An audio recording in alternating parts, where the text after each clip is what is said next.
നമുക്കിനി ബ്ലൗസിൻ്റെ കൈ എങ്ങനെ വെട്ടുന്നതെന്ന് നോക്കാം. നമ്മൾ എപ്പോഴും സ്ട്രെയിറ്റ് കൈ എടുക്കാവൂ.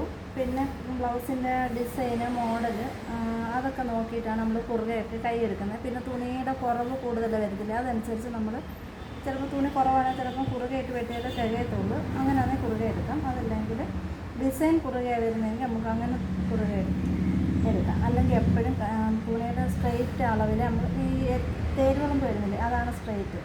ആ രീതിയിൽ നമുക്ക് തുണി എടുത്ത് വെട്ടാൻ പറ്റാറില്ല. അപ്പോഴേ കൈ വൃത്തിയാക്കും. ആദ്യം അടിവശം വൃത്തിയാക്കിയതിന് ശേഷം കൈയുടെ ഇറക്കം നമ്മളിവിടെ പിടിച്ച് എടുത്തിട്ടുണ്ട് 12 ഇഞ്ച്.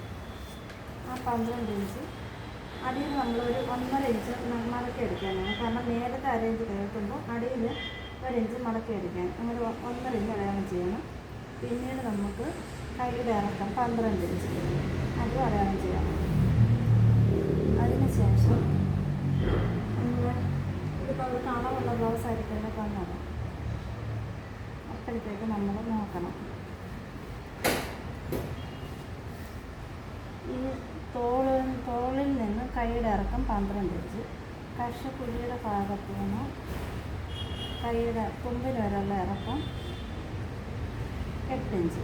എന്നിട്ട് നമുക്ക് ഈ ബ്ലൗസിന് 4 ഇഞ്ച് ആദ്യം നമ്മൾ 12 അടയാളം ചെയ്യുന്നു.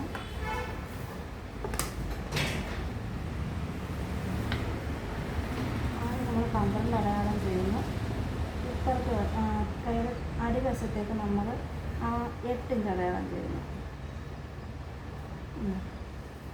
8 ഇഞ്ച് നയിച്ച് കഴിയുമ്പോൾ കിട്ടണം. എന്നിട്ട് നമ്മളൊരു 8.5 ഇഞ്ച് അടയാളം ചെയ്യണം. കഷക്കുഴിയുടെ വണ്ണം നമുക്ക് 15 ഇഞ്ച്. ആ 15 നമ്മൾ ഇവിടെ അടയാളം ചെയ്യണം. 1.5 ഇഞ്ച് തയ്യൽത്തം പറയുന്നത് ഇവിടെ 1 ഇഞ്ച് വരും. അതിന് നമ്മൾ എന്ത് ചെയ്യണമെന്ന് അറിയാമോ, ഈ ഒരു ഭാഗം നമ്മളൊരു ചിരിക്കയറ്റി ഇടണം. ഉണ്ടോ? അപ്പോൾ ഇത് ഇത്രയും ഇറങ്ങി കിടക്കും, ഇത് ഇത്രയും കയറി കിടക്കും. എന്നിട്ട് നമുക്ക് തയ്യൽത്തുമ്പില്ലാത്ത ഇവിടെ നമ്മളൊരു എക്സ്ട്രാ പീസ് വെച്ച് കിടക്കും. എന്നിട്ട് നമുക്ക് നിലവിൽ അവിടെ നമ്മൾ 15-ൻ്റെ പകുതി 7 ഇഞ്ച് അടയാളം ചെയ്യുന്നു. 1.5 ഇഞ്ച് തയ്യൽത്തുമ്പ്. കൈയുടെ തുമ്പിൻ്റെ വണ്ണം 10 ഇഞ്ച്. ആ 10 നമ്മൾ 5.25 ഇവിടെ അടയാളം ചെയ്യുന്നു. അവിടെ 1.5 ഇഞ്ച് തയ്യൽത്തുമ്പ്.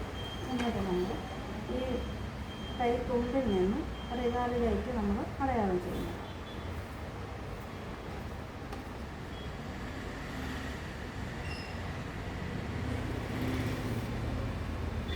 എന്നിട്ട് നമുക്കിവിടെ ഇങ്ങനെ ഒരു ഷേപ്പ് വരയ്ക്കാൻ പറ്റും. ഞാനൊക്കെ എന്ന് വെച്ചാൽ സ്ഥിരം വെട്ടുന്നതുകൊണ്ട് എനിക്ക് ആ ഷേപ്പ് മനസ്സിലാവും. പക്ഷേ ആദ്യമായിട്ട് വെട്ടുന്നവർക്ക് ആ ഷേപ്പ് അറിയാൻ പാടാം. എന്നിട്ട് നമുക്ക് ഇതേപോലെ സ്കെയിൽ വരും, ഇതേപോലൊരു കഷക്കുഴിയുടെ ഷേപ്പ് കിട്ടും. ആ ഷേപ്പ് എടുത്തിട്ട് നമ്മൾ ഈ മേൽഭാഗം ഇവിടെ മുട്ടിച്ച് വയ്ക്കണം. ഈ അടിയിൽ നമുക്ക് ഷേപ്പിൻ്റെ ഇറക്കം എത്രയാണോ അവിടെ ഈ അടിഭാഗവും മുട്ടിച്ച് വെച്ചുകൊണ്ട് നമ്മളിതേപോലെ ഒന്ന് വരയ്ക്കണം. ഉണ്ടോ? അങ്ങനെ നമുക്ക് വേറെ ഒന്നുമില്ല. ഇതേപോലത്തെ ഒരു സ്കെയിലൊക്കെ കിട്ടി കഴിയുമ്പോൾ എളുപ്പം അത് നമുക്ക് മനസ്സിലായി. ഞാൻ ഇതിനെക്കൂടി വരച്ചെടുക്കും, കൂട്ടിയെടുക്കുന്നത്. അത് ഇതേപോലെ കൈയുടെ തുമ്പ് വെച്ച് കുറേശ്ശെ വേണം കൂട്ടിയെടുക്കുന്നത്.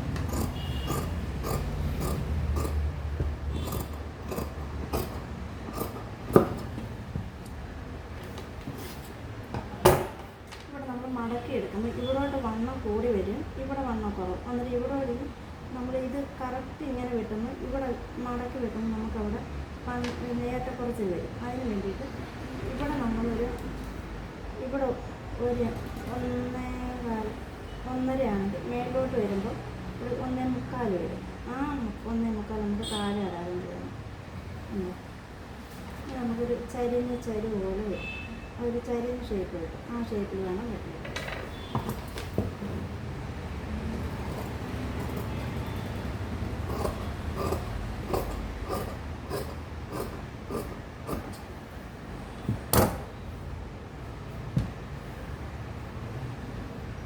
എന്നിട്ട് നമുക്ക് ആ ഫ്രണ്ട് പീസിൽ നമുക്ക് 1/2 ഇഞ്ച് ഷേപ്പിൽ വെട്ടിയെടുക്കണം. പിന്നെ നമ്മളതിങ്ങനെ ഇവിടെ സെൻറ്റർ അടയാളം ചെയ്യുന്നു. ഇതാണ് നോക്കുന്നത്. നോക്കിയതിന് ശേഷം നമുക്കൊരു 1/2 ഇഞ്ച് ഷേപ്പ് വേണമല്ലോ. അപ്പോൾ ഇങ്ങനെ കറക്റ്റ്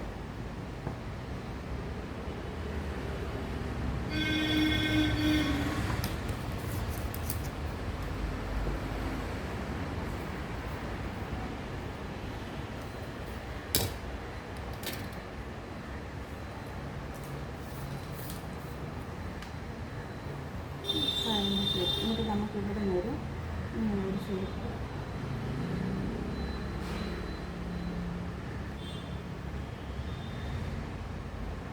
ഇങ്ങനെ ഷേപ്പ് നമുക്ക് വരച്ചെടുക്കാം. ഒന്ന് രണ്ടാമെന്ന് പറഞ്ഞാൽ ഈ സെൻറ്റർ മടക്കിയിട്ടിട്ട് ഇവിടെ നമുക്കിവിടെ ജോയിൻറ്റ് ചേർത്തത് ഒരേപോലെ ആക്കിയിട്ടേക്കുവാണ് മനസ്സിലാക്കണം. എന്നിട്ട് അവിടെ നമ്മൾ 1 ഇഞ്ച് ഇങ്ങോട്ട് മാറ്റണം. ഈ സെൻറ്ററിൽ നിന്ന് ഇത് സെൻറ്ററല്ലേ, ആ സെൻറ്ററിൽ നിന്ന് 1 ഇഞ്ച് ഇങ്ങോട്ടൊന്ന് മാറ്റി ഒന്നുകൂടെ മടക്കണം. അന്നേരം നമുക്ക് അവിടുത്തെ ഒരു ഷേപ്പ് അല്ലാതെ നമ്മളിങ്ങനെ മടക്കി ഇങ്ങനെ വരച്ചാലും മതി. അന്നേരം ആ ഒരു ഷേപ്പ് കിട്ടും.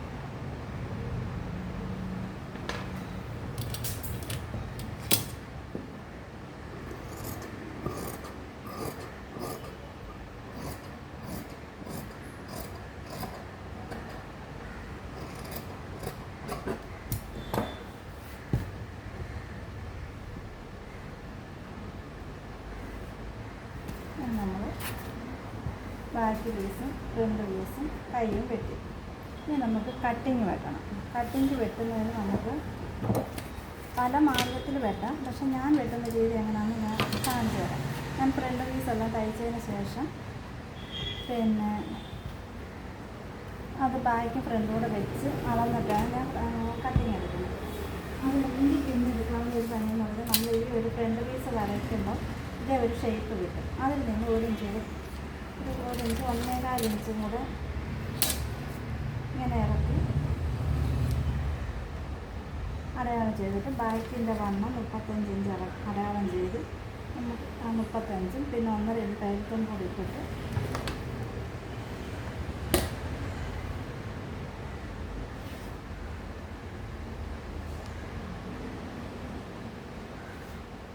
നമുക്കൊരു കട്ടിങ് വെട്ടിയെടുത്താലും മതി. പക്ഷേ ഞാൻ അല്ലാതെ ചെയ്യുന്നു, അത് ആ രീതി ഞാൻ കാണിച്ചു തരാം.